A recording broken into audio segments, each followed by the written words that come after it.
If you have a question, you alert me. Okay, I'm starting. Okay, research protocol. When we say a protocol, it's the same as a proposal. You want to carry out a research, you should have a proposal.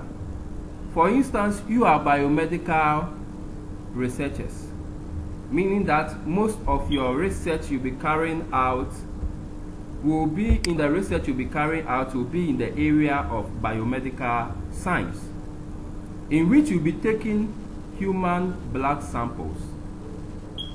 So, what are the steps in research? Because you have to find out, most of the laboratory personnel or laboratory scientists have a lot of advantage, meaning that in your career progression, you can easily progress because you can do a lot of research. So you are in tune with recent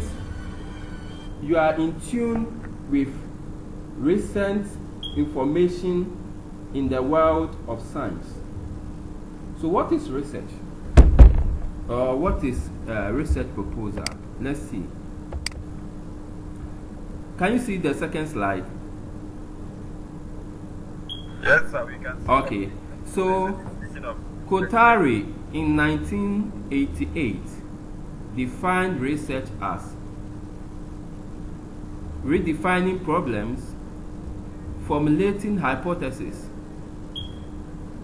or suggesting solutions, collecting and organizing and evaluating data, making deductions and reaching conclusions. At last, carefully testing the conclusion to determine whether they fit the formulated hypothesis. Meaning that in order to carry out a research, you should go to the field, pick data or information. And we have different types of research. We have what we call qualitative research and quantitative research. So we have qualitative research, quantitative research. Let's see this. So we have let me open this okay. We have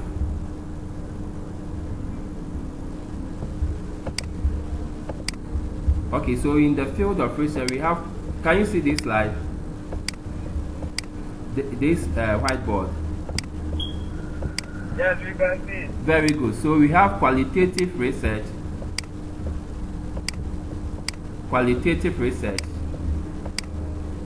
and quantitative.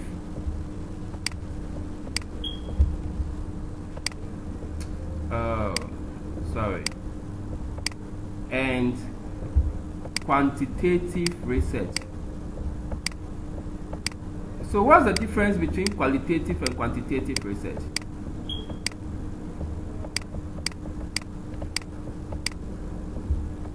Okay, so for qualitative and quantitative research, we have, you go to the field and you pick information,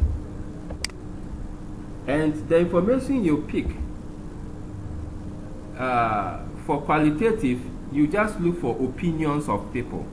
You gather around opinion leaders in the community and ask them about opinion leaders in the community and ask them. Do you have the washroom? No, the washroom is on the door. And you ask them about teenage pregnancy, their opinion about it. When they give it to you, then you later gather from different sources, analyze the data, and publish your findings. And that is what we call qualitative. But for quantitative, you have to pick quantitative data, like the age of people, the sex of people, the measure blood pressure, measure full blood count parameters, and that is quantitative research. The qualitative has to do with opinions of people. You can, when you are recording those information, what you do is that you pick the opinions. Some of them you can even record their voices by audio, just taking video or audios of whatever you are asking them, so that when you go, you now record it in your book or something. Then later, using the opinions of people, you publish your findings. So that is the difference between qualitative and quantitative research. So research is a systematic collection, analysis, interpretation of data in order to answer a certain question or solve a problem. So you want to find out, why is it that most young women, when they go to secondary school, before they go to secondary school, they will not be having white, or what you call odepoa. But when they go to secondary school, then they will start having white. So you find out why. What is happening in secondary schools? Is it because they have a KVIP, or they use a common toilet facility that is breeding the candidiasis? So these are questions that you will be asking yourself, and we call them these research questions. So you'll be asking yourself these questions. Then you pick information on these research questions. In order, you analyze your data and you bring about novel findings. Okay, so research protocol. This is the proposal, and this refers to a carefully structured written plan to ensure its smooth running and successful conclusion, as well as gain the compulsory agreement of an ethical committee. So when you want to carry out a research, you should have a conceptualized framework, meaning that you should put your thoughts in a concise way. So you draft it.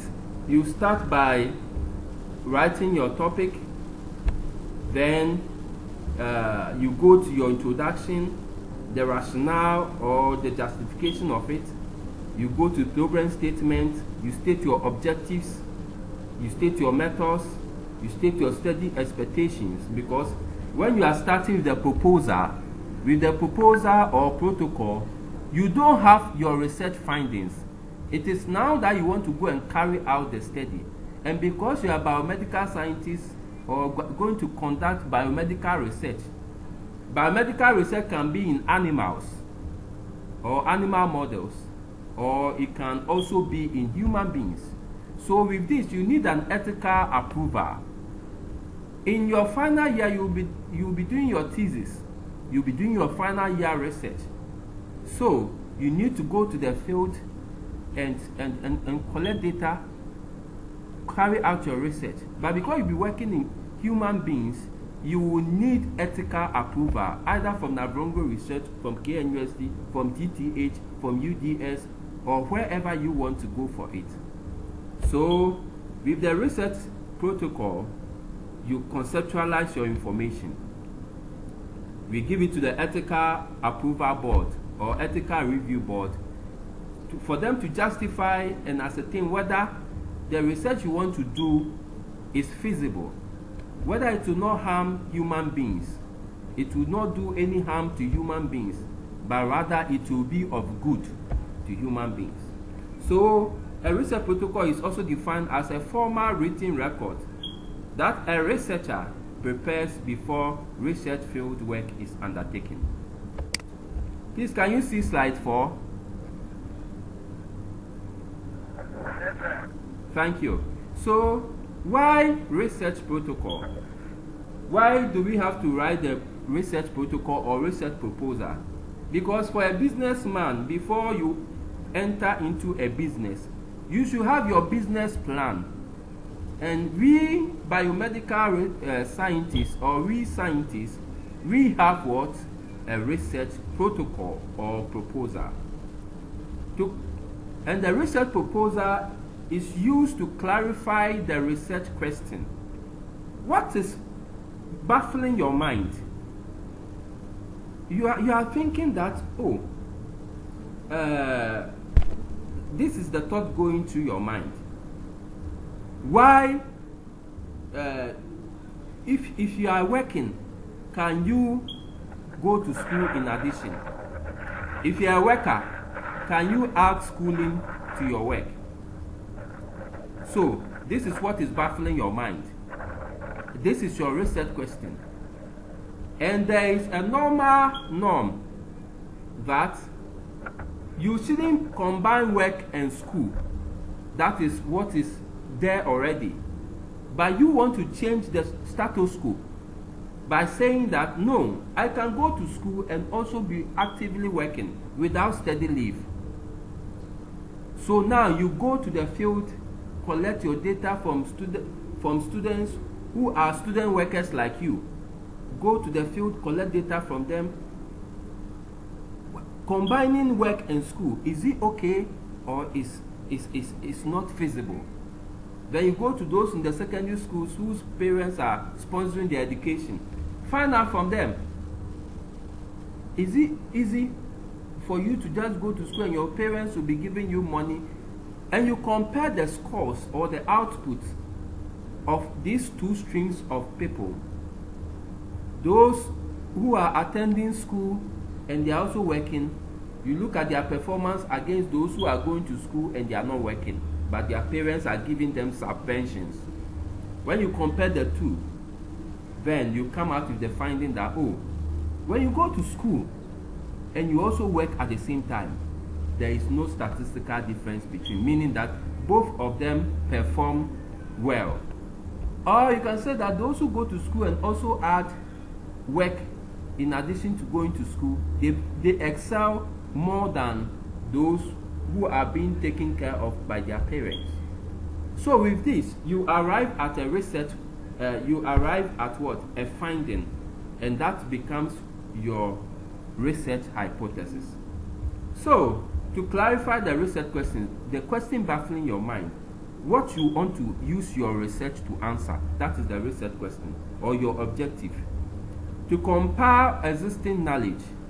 So, there is existing knowledge, you compile that knowledge, then you bring your own finding that will be different from that existing knowledge.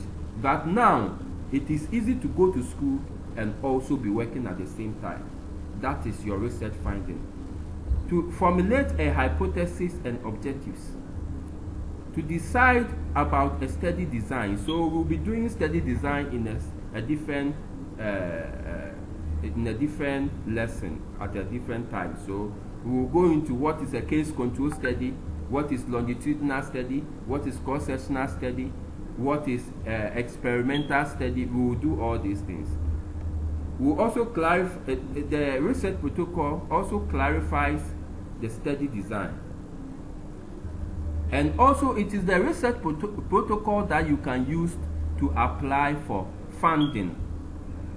If you want to do a research, then you would necessarily need funding.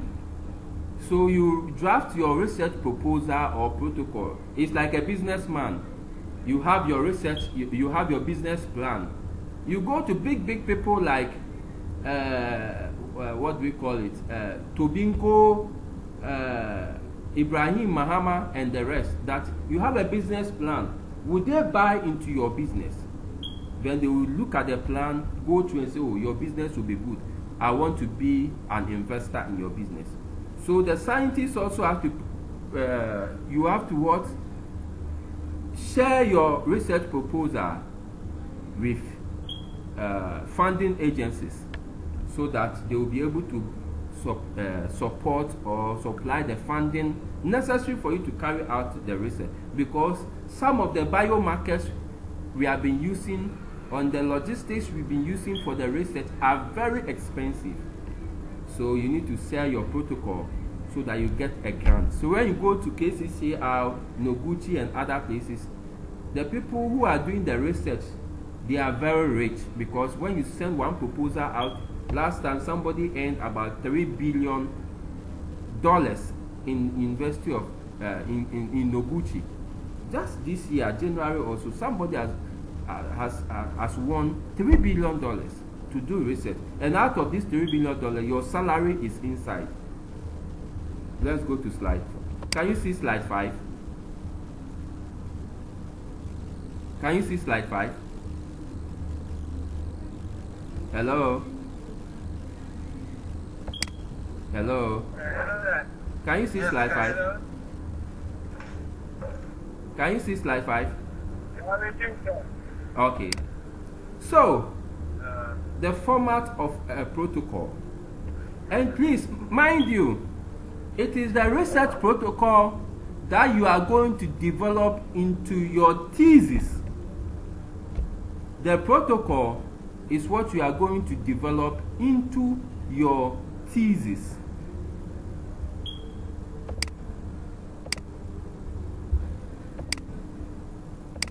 So I guess you all know what a thesis is. A thesis is what your final drafted document that you will present to an academic institution for you to get your relevant qualification. So you are doing degree. So when you finish, we are going to give you a Bachelor of Technology, which is equivalent to Bachelor of Science degree in Medical Laboratory Technology. But you need to give us a thesis, and it is the research proposal or the protocol that you are going to expand to generate the thesis. So the components of the research protocol are these. The research protocol is generally written according to the following format. Project title. So you state the title of the project. Then you summarize the project. So a summary of the project is what we call the abstract. The abstract. The abstract is the summary of the project. Abstract. I guess you can see the abstract. So it's project summary or abstract. Then, so the project summary or abstract is a study or a paper on its own. That is what summarizes everything you are going to do. Then you have the project description. So then you go to the rationale or justification. Let's see, the rationale of the research. So with the rationale, that is going to be the introduction of the research.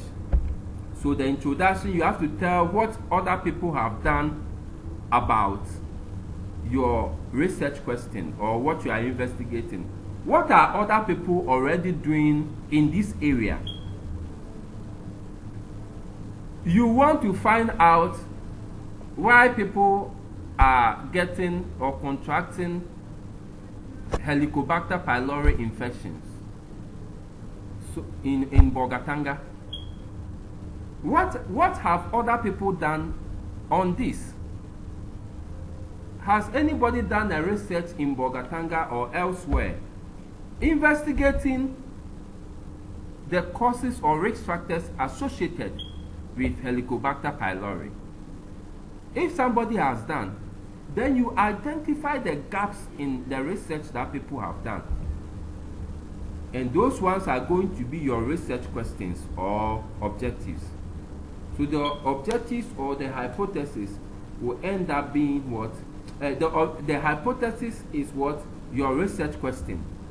The questions you are asking yourself. Why you want to do this research? Then the objectives is the means or the procedure you are going to use to carry out the research. The objectives is the means or the way or the channel in which you are going to use to carry out the research. So the things you'll be looking out for. That's the objective. Then the methodology is what? The methods you are going to employ in investigating. Whether with the Helicobacter pylori, because it's a bacteria, will you be doing a culture? Will you be culturing the bacteria to find out carriage or how people are carriers to Helicobacter pylori, and people who are presenting with clinical symptoms of Helicobacter pylori, you want to also compare these groups. So those with carriage are those who are carriers of Helicobacter pylori, and those who are presenting with symptoms of Helicobacter pylori are those who are having clinical manifestation of Helicobacter pylori. So with this, you want to do culture of the bacteria. You want to do sensitivity of the bacteria. You also like to do full blood count to see the levels of neutrophils. You also like to abstract data such as socio-demographic characteristics, that's the occupation the people do in the community, the person's occupation, and also demographics like about people, then socio-economic, the work they do and other things. So the demographic you don't need to add. When you are collecting questionnaire, you use questionnaire to collect this data, but you don't need to add their names. You don't add their names because of confidentiality issues. But you take their age, their sex, and the category or gender of people that you are going to investigate, whether males and females or only males. You look at all those. So those forms the social demographic, the occupation they do and other things. Then you also look for other risk factors in the community where they are staying. Do they have water supply? Do they have potable water they are drinking? All those things will be part of your questionnaires. You put them in the questionnaire, and so these are the methods you'll be using to get the knowledge about Helicobacter pylori infection in Bolgatanga. So when you finish doing the investigations and abstracting data from the patient folder, then the next thing you do is data management and analysis. Over here, you will analyze the data using software such as SPSS. You can also use Stata, you can use R, and MedCalc and other data processing softwares. Before you even start the study, you need to use your proposal to apply for ethical clearance, because you'll be drawing human blood.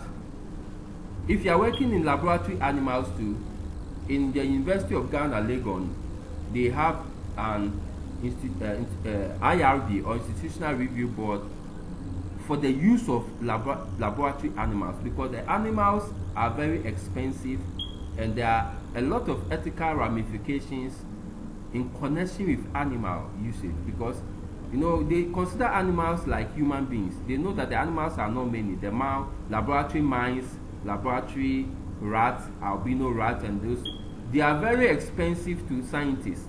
So if you are going to use them, you use just a few number of them, because some of them you are going to kill them, and some of them you are going to create diabetes or hypertension or hepatitis B or HIV in the animal.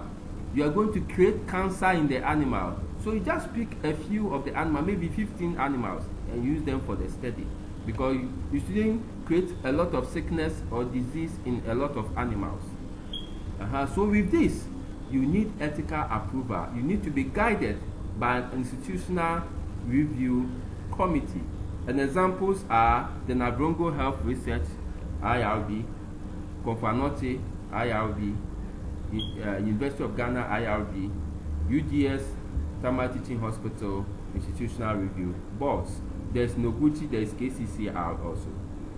Then, in the proposal, you need to state your study expectations. I did not bring that. So, after the ethical approval or after data management, you just describe the data. You just describe how you are going to manage or analyze your data. Then afterwards, you also put your study expectations, because over here you have not started the research.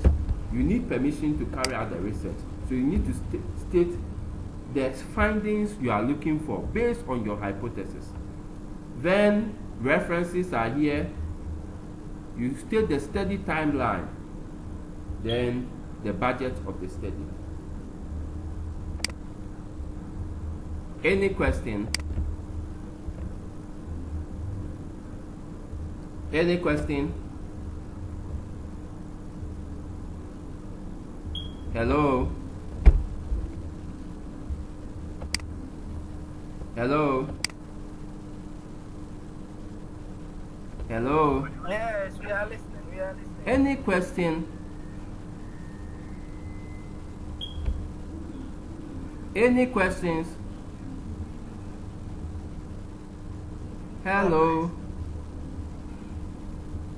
For now, no. Okay. Go, I want to know whether network is there. That's why I'm asking you for feedback. Okay, so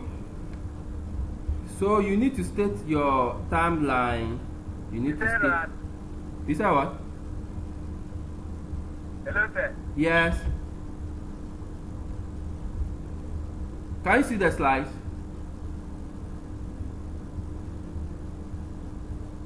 Hello? Hello? Can you see the? We can see it. Okay, okay. So let me show you. Let me share. Let me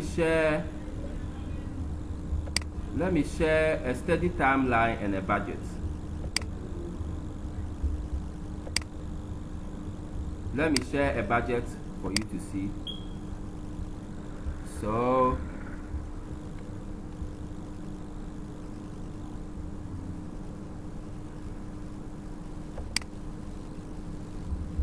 I'm coming.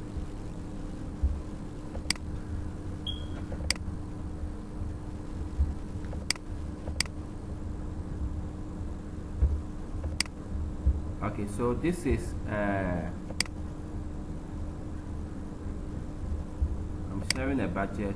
It's not showing.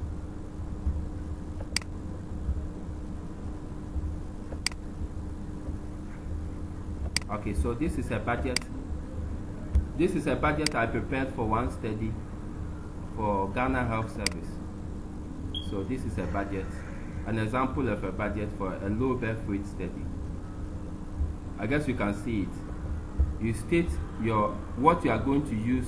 Yes. You state the activity you are going to do, like questionnaire printing, buying pens. Then you justify. You say 20 pens will be used for.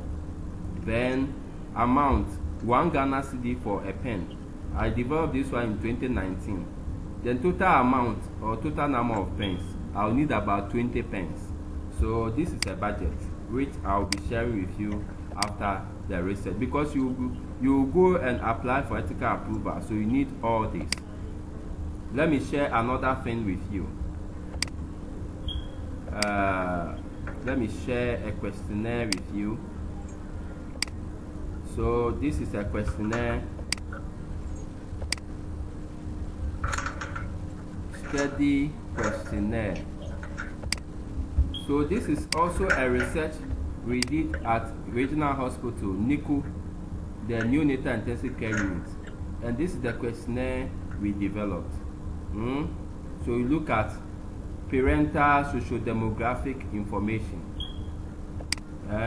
cost of analysis of preterm neonatal care at Bolgatanga Regional Hospital. So you look at parental socio-demographic information, characteristics of newborn, initial hospitalization cost to parents, and the rest. This is just supposed to show you some what a questionnaire is. Let me share the last thing.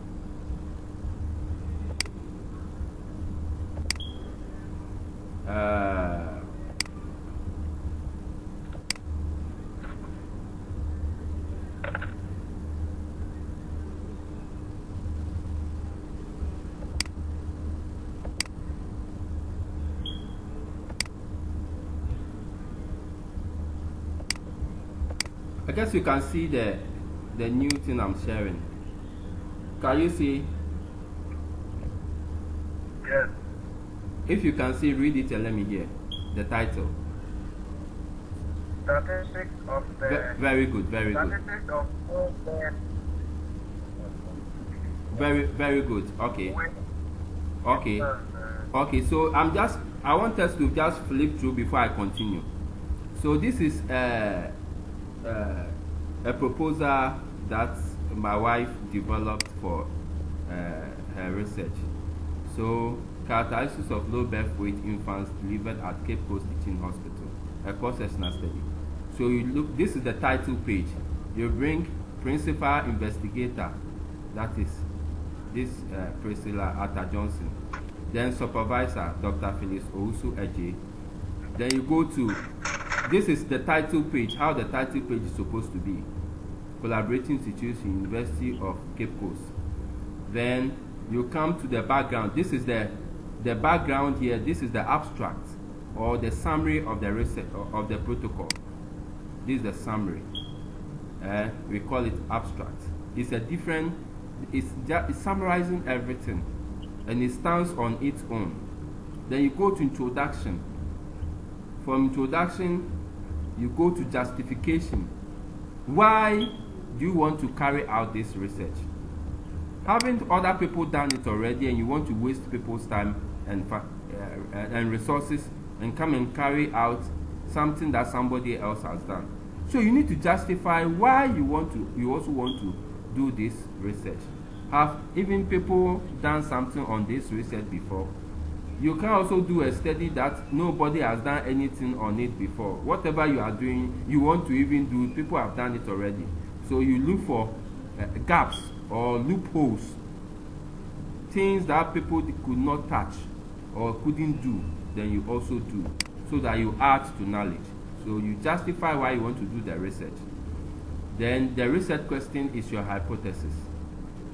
So you state this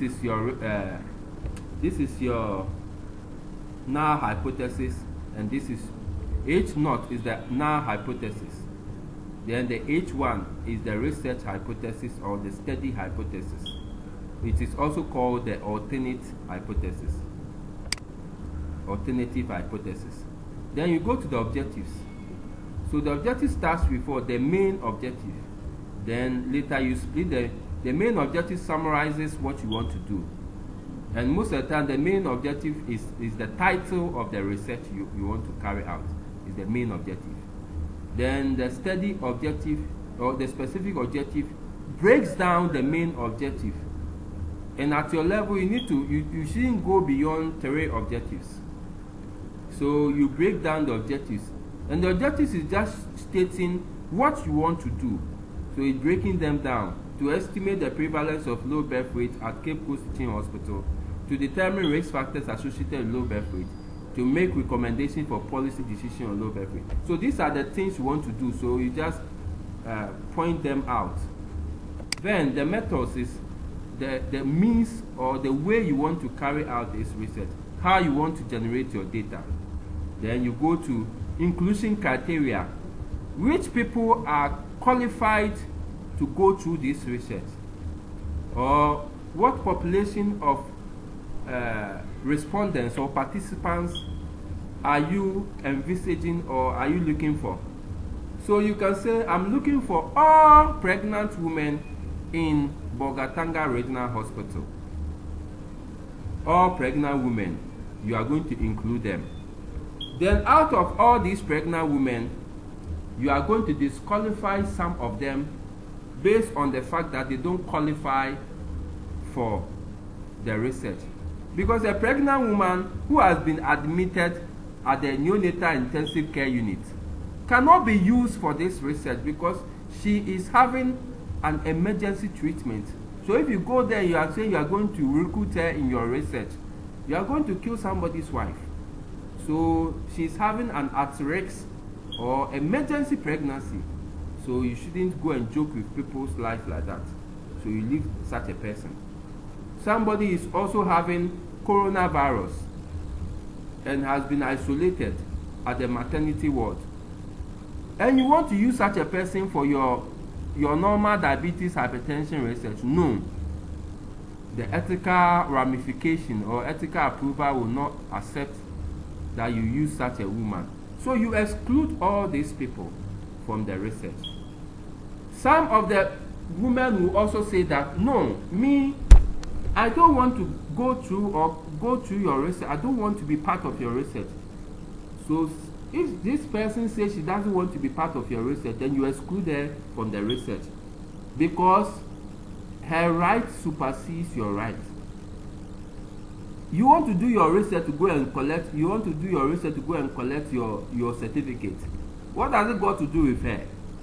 But in case you promise her that you will buy her a car, then she will say, okay, then this is an interesting research. Okay, and she is sure that you will buy her a car or you give her money. She will say, okay, why not? What are human beings for? I will do the research. So research is very, very expensive. So those who consent to be part of the research, you include them. Those who will not consent to be part, you exclude them. So these are the inclusion and exclusion criteria.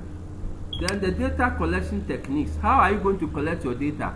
Are you going to be assisted by laboratory personnel, by midwives, by the staff of emergency ward, by the staff of children's ward, in case you want to work in children? How are you going to collect your data? Then when you collect your data, for your case, you will need to show how you are going to collect your samples. You will need to show how you are going to store your samples. Are you going to store your samples in a -80 degrees Celsius refrigerator, or you are going to store your samples in a -20 degrees Celsius refrigerator, or you are going to store your samples in a 4 degrees Celsius refrigerator? You need to state all this in your proposal. Are you going to do ELISA test? Are you going to do chemistry? Are you going to do parasitology? Are you going to do bacteriology? Are you going to culture? Are you going to look for neonatal sepsis? All this should be spelled out in your data collection. So the data in your sample collection. Over here, she has data collection because she is just going to collect data. But you will be doing an invasive test. You'll be drawing blood. Some of the samples, you will take them to Navrongo Research or Public Health Unit of TTH to go and run your samples. You will need to transport your specimen in a cold chain system. You package it in a tertiary package, transport it in a cold chain system, so that freezing and thawing will be controlled. So all these are important ramifications of your study protocol. Then we go to the ethical consideration. Like I said, I've explained ethical approval already. So how do you analyze your data? You can use Microsoft Excel. You can input your data into Microsoft Excel. Then you analyze it using Stata or R or GraphPath, Prism, or any statistical software that you have, because garbage in, garbage out. If you put the right thing there, right information will come. If you put the wrong command there, wrong information will come. Then the study expectation. At the end of the study, what do you seek to achieve? For you, you seek to achieve or establish or confirm your research hypothesis or your alternative hypothesis. You want to establish that in Upper East region, Helicobacter pylori infection is the most prevalent gastrointestinal infection. Then policymakers would take this finding out and say, okay, let's bring NGOs and other people to come and buy reagents and create advocacy to help control Helicobacter pylori. So they'll go to the water treatment plants, add chlorine and ozone and other things in order to kill the infection in waterborne sources. They will also go to food vendors, test them, those who have the infection, they treat them, because this bacterial infection thrives in water and also food.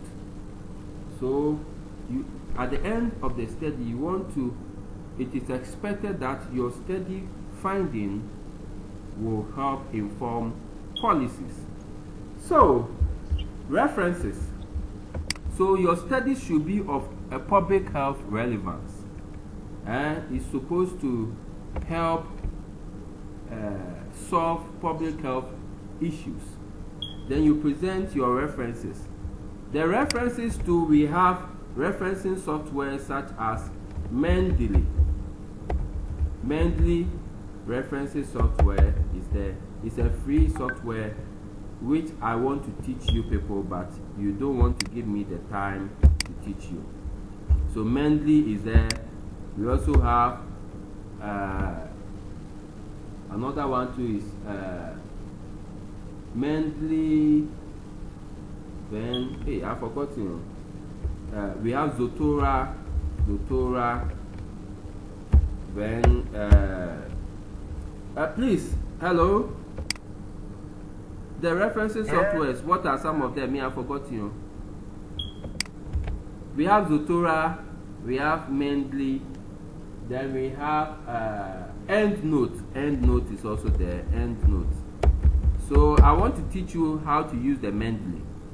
So get ready and I'll teach you. Or else, if I don't teach you, when you are writing your final, your thesis, you will do the manual one. And the manual one, there are a lot of mistakes with the manual one, and you will suffer. One reference, you can take a whole 1 week in putting 5 references down, and you come and we will still mark you wrong. Okay, so then we go to the research activity line, or the timeline. So the timeline should be part of the proposal. That's the timeline: data collection 1st January 2023 to 1st June 2023. This is when you want to collect your data. Data entry into Excel 1st June 2023 to 20th June 2023. Data cleaning 20th June. So this is supposed to give you, and even the time you want to publish the findings is September 2023 to September 2023. Yeah, it's the same month. So this one will serve as a guide to the ethical review committee, for them to know that, oh, this person is organized. He wants to do this at this particular time. So this is your activity timeline.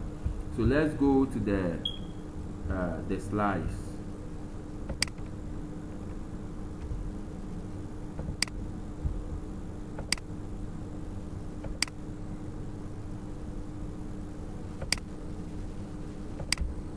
Okay, so we'll finish right now. So I've explained everything. So this is the title. So the title should be able to describe what the project or the research you want to carry out. So you read it because I've explained. Then the project summary is the abstract, and I've shown you example of the abstract. So you read this one also. This but I've explained the abstract to you. The abstract is the summary. The summary, or you summarize it, make it concise. It's just a summary of the whole research. So I've explained to you. So you go to this is also explaining the abstract. Okay, this is explaining the. Okay, so the abstract. In the abstract, we have the problem statement. No, after the abstract, you go to the problem statement, the background, the rationale, aims, and the objectives of the study. Then this one will also explain further the introduction. Then the rationale is like the justification, but some people also use it as part of the introduction. So this one will show you why you want to carry out the research. Will the research benefit the entire community? So that's the rationale, the reason why you want to carry out the research. Then the aims and objectives I've explained already. What are the means or what's the reason why you want to do this research, the way you want to perform it. These are the aims. So you want to draw full blood count to look for the level of neutrophils in your participants, relating it to Helicobacter pylori infection. You want to do also culture to see whether you can be able to isolate Helicobacter pylori from blood. So you do blood culture. So this is one of the objectives also, to find out the carriage of the Helicobacter pylori in the blood or also in the stool samples. Or you want to find out the load or the level of Helicobacter pylori bacteria in stool and in blood samples. So the aim is about what you hope to do, your overall intention in the project. And objectives are usually more than one. The objectives are explaining the aims or the specific steps you want to use to carry out the aims. So the aim is the summary of the title. When the objectives or the specific objectives is the aims that you have split it into 3 or more steps in which you want to achieve your study or attain or solve your study question or answer your study question. So for the introduction or the literature review, because you'll be writing thesis, you need to write literature review. The introduction is there, literature review will come in your thesis. But with the research protocol, you will need to provide foundation of knowledge on the topic. Identify areas of prior scholarship, meaning that people have published in that area. So you identify gaps in their research. You identify gaps in their research or previous work that people have done already. And these are part of your literature review or your introduction. So for the thesis, we have introduction and we have literature review separately. But for the proposal, you only have introduction because there is not much space for you to talk too much. So you identify need for additional research. Thus, you justify your research, why you are carrying out this research. Other people have done this research already. How is it different from yours? You want to justify why. So you identify the relationship of works in context of its contribution to the topic and to other works. You place your own research within the context of existing literature, making a case for why further study is needed. So the elements in the literature review. So these are the elements in the literature review. It's just to identify gaps in existing research, provide context for your own research, provide the reason why you want to carry out this research, explore existing information in the fields of research. Okay. Then the methodology. So you need, before you even when you start the methodology, you need to describe your study participants. And in describing your study participants too, you need to describe the type of study design you are going to use. Whether you are going to use cross-sectional study, longitudinal study, which all fall under observational study, descriptive study, predictive study, case control study, hypothesis generating study, whatever. Then the study population, you describe the time, the place, and the person, meaning that you want to carry out the research in December 2023 at where? At the Upper East Regional Hospital in Bolgatanga, and the people will be using are pregnant women or children under 12 years or children under 5 years. Then you state your inclusion criteria, why these people should be included and why these other people should be excluded from the research. So you don't need to confuse the study population and the study sample. Please hold on as I pause the recording.